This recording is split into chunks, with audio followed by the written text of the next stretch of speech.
15.5টা বছর আমাদেরকে ঘর দুয়ারে থাকতে দেয়নি, মার মুখ দেখতে দেয়নি, স্ত্রী পুত্র কন্যার হক আদায় করতে দেয়নি, সংগঠনের কাজ শান্তিতে করতে দেয়নি। আমরা যখন পালিয়ে বেরিয়ে গেছিলাম তখন বুক খুলে আপনারা আলিঙ্গন করে আমাদেরকে আশ্রয় দিয়েছে।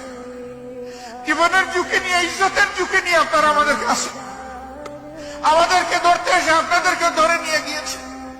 এক পর্যায়ে আমাদেরকে মুক্তি দিয়েছে, কিন্তু আপনাদেরকে মুক্তি দেয় নাই, জিদ মিটিয়েছে। কেন তোমরা তাদেরকে আশ্রয় দিলে?